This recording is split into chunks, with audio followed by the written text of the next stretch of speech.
নমস্কার শ্রোতা বন্ধুরা, আশা করি আপনারা ভালো আছেন। শব্দযন্ত্রের একটি নতুন গল্পে আপনাদেরকে স্বাগত। আজকের গল্প সৈয়দ মুজতবা আলীর লেখা একটি ছোট গল্প, নেড়ে।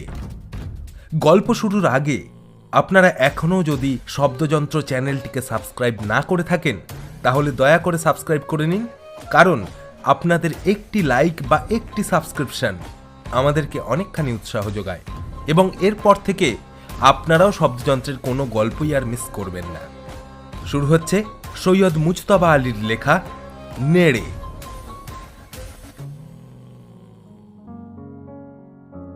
পুজোর ছুটির পর কলকাতায় ফিরছিলুম। চাঁদপুর স্টেশনে আসবার একটু আগেই জিনিসপত্র গোছাতে লাগলুম। সঙ্গে ছিল শুধু একটি বেতের বাক্স আর শতরঞ্চি জড়ানো বিছানা। যাদের সচল অচল অনেক লটবহর থাকে তাদের ট্রেন ছেড়ে জাহাজে উঠতে দেরি হয়। কাজেই আমার মতো স্থাবর অস্থাবর সম্পত্তিবিহীন ব্যক্তি মাত্রেই ছুটে গিয়ে জাহাজ দখল করে বসে। এ অবশ্য আমি গান্ধী ক্লাসের যাত্রীর কথা বলছি।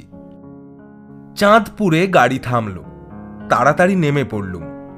কুলি না ডেকে মোট ঘাড়ে করে ছুটে চললুম। বিস্তর যুদ্ধের পর জাহাজে উঠলুম।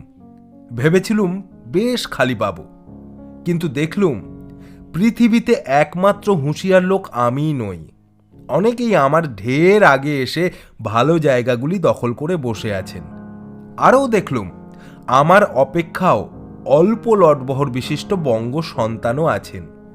তাদের সম্পত্তির মধ্যে একখানা খবরের কাগজখানা বিছিয়ে হাতে মাথা দিয়ে শুয়ে আছেন। থাক, অনুতাপ করে লাভ নেই। বেশ কসরত করে সিঁড়ির পাশে জায়গা দখল করে বিছানা বিছিয়ে চিত হয়ে শুয়ে পড়লুম। তারপর জামার বোতাম খুলে ডান পাখানা সোজা করে বাঁ পা তার উপর তুলে নাচাতে শুরু করে বিজয় গর্বে চারিদিকে তাকাতে থাকলুম। হঠাৎ মনে হলে বুহো তো তৈরি করা হয়নি। তাড়াতাড়ি উঠে বিছানার এক পাশে জুতা আর এক পাশে বাক্স ও মাথার দিকটা রেলিংয়ের সঙ্গে ঠেকিয়ে রাখলুম। এইবার ঠিক হলো, আর কোনো সামন্ত যাত্রী রাজা আক্রমণ করতে পারবেন না।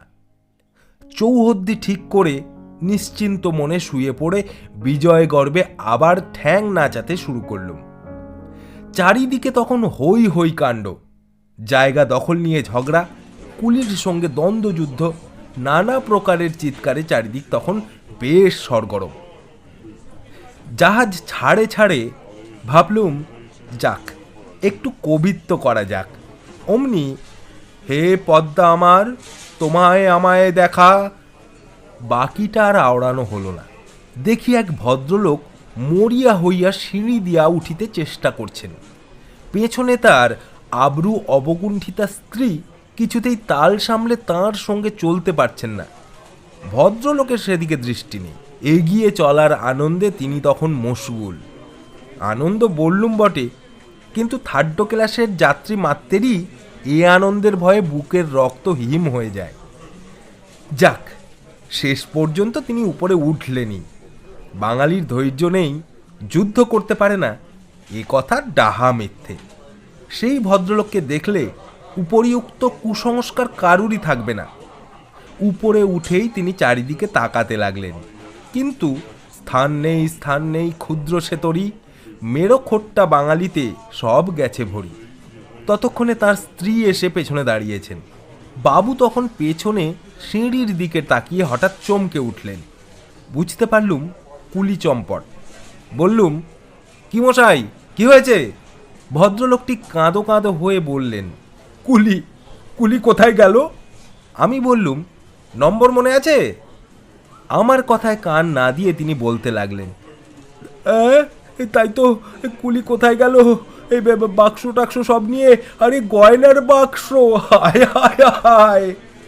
গয়নার বাক্সর কথা মনে হতেই শোক দ্বিগুণ হয়ে উঠল। আমি বিরক্ত হয়ে বললুম, আরে নম্বর কত ছাই বলুন না। তাই তো নম্বর, হ্যাঁ নম্বর নম্বর এই, তাই তো ভুলে গেছি।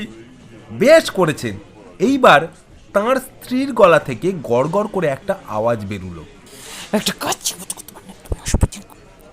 কিন্তু সেটা কি কোনো ভাষা না শুধু আওয়াজ মাত্র তা বোঝা গেল না।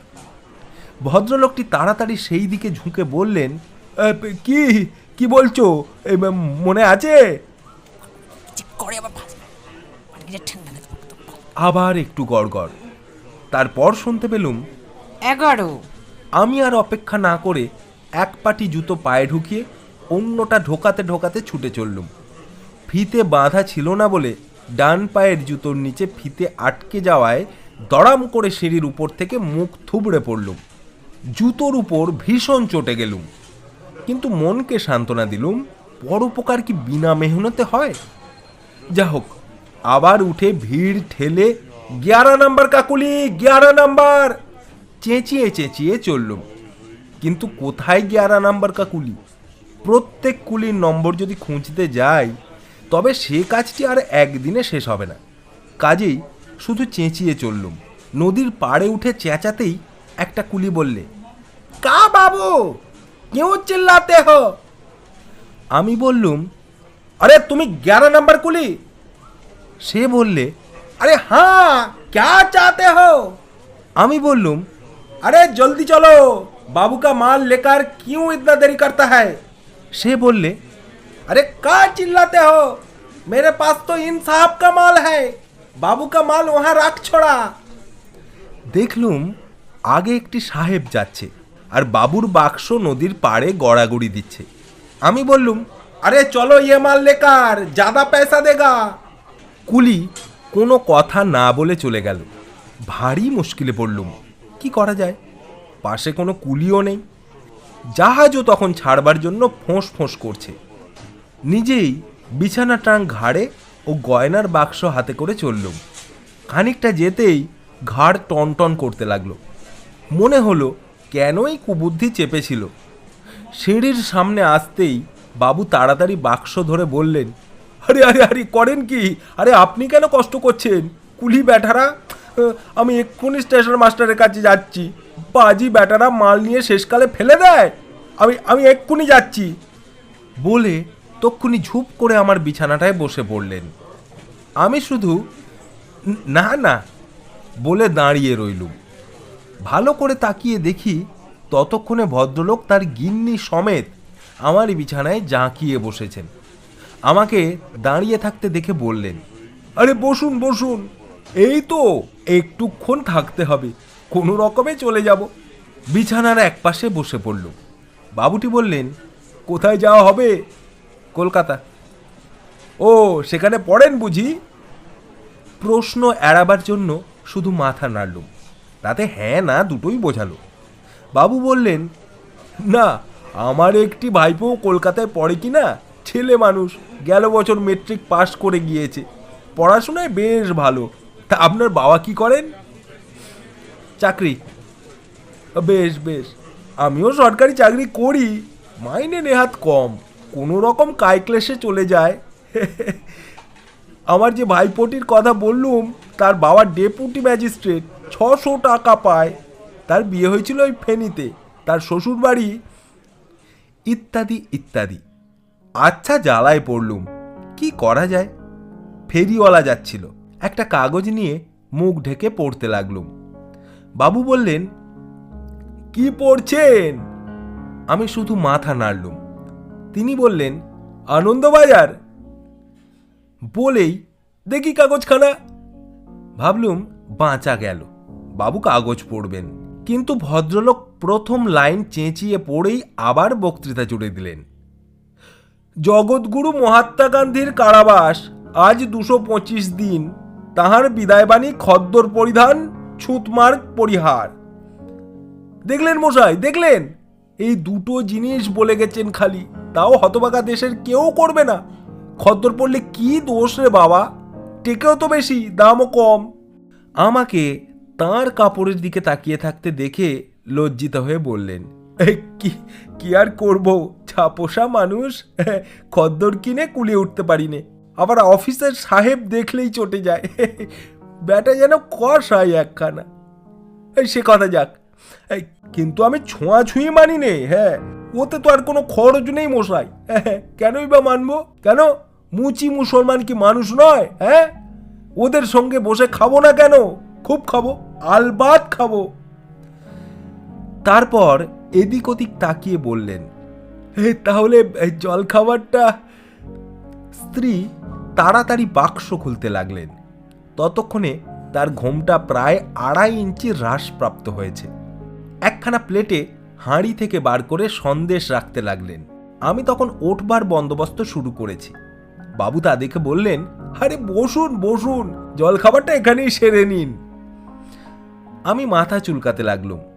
তিনি থালাখানি গিন্নির হাত থেকে কেড়ে নিয়ে আমার দিকে একটু এগিয়ে খান বলে টপ করে একটা রসগোল্লা আমার মুখে পুরে ফেললেন। আমিও আস্তে আস্তে খেতে লাগলুম। তিনি অনর্গল বকে যেতে লাগলেন। খাওয়া শেষ হলে বললেন, আমাদের তো এসেই পড়লো নেক্সট স্টেশন তারপাশা। আপনার তো কলকাতা পৌঁছতে অনেক দেরি হয়ে যাবে, তা আপনি কোথায় উঠবেন? সোজা মেসে যাবেন বুঝি? আমি বলেই উঠে পড়লুম। প্রতিজ্ঞা করলুম তারপাশা স্টেশন না আসা পর্যন্ত আর এমুখও হব না। দূর থেকে দেখলুম বাবু গিন্নির সঙ্গে খুব আলাপ জুড়ে দিয়েছেন। ঘণ্টাখানেক পরে তারপাশা দূরে দেখা গেল। আমি ভাবলুম এইবার বাবুর খোঁজ নিই। গিয়ে দেখি তিনি তখন কাগজ পড়ছেন। আমাকে দেখে বললেন, এই যে তারপাশা। তারপর স্ত্রীর দিকে ফিরে বললেন, ওগো সব গুছিয়ে নাও। জাহাজ থামল। তিনি পাড়ের দিকে 0.5 ঘন্টা ধরে তাকিয়েছিলেন। হঠাৎ একটি লোককে দেখে যুগপৎ হাত পা নেড়ে চেঁচাতে শুরু করলেন। লোকটি কিন্তু কিছু দেখতে পাচ্ছিল না। বাবু 2 হাত নেড়ে তার দৃষ্টি আকর্ষণ করতে লাগলেন। কুলি ডেকে মালগুলো তুলে দিয়ে আমিও সঙ্গে সঙ্গে নামলুম। পরের লোকটি তখন জাহাজে উঠেছে। বাবুটি পাড়ে নামতে যাবেন এমন সময় ফিরে বললেন, শুনুন, এই চিঠিপত্র লিখবেন? হ্যাঁ, আপনার ঠিকানা? আরে তাই তো, নামটাই তো জানা হলো না। এই আপনার নাম? আব্দুল রসুল। থমকে দাঁড়িয়ে জিজ্ঞেস করলেন, কি? আব্দুল রসুল। তুমি তুমি মুসলমান? আমি বললুম, হ্যাঁ, কেন? ভদ্রলোক মুখ খিঁচিয়ে বললেন, কেন কেন যাত্রা মারলে? খাবার সময় বললে না কেন যে তুমি মুসলমান? উল্লুক কোথাকার। আমি অবাক হয়ে বললুম, আরে আপনি তো বললেন জাত মানেন না। তিনি তেড়ে এসে আমার নাকের কাছে হাত নেড়ে বললেন, মানি নে, খুব মানি, আলবাত মানি। 7 পুরুষ মেনে এসেছেন আর আমি মানি নে? আবার প্রাচ্চিত্তির ফেড়ে ফেললে, হতভাগার নেড়ে। এতক্ষণ শুনছিলেন সৈয়দ মুজতবা আলীর লেখা নেড়ে। গল্পটি ভালো লাগলে আমাদের চ্যানেলটিকে সাবস্ক্রাইব করবেন। ধন্যবাদ।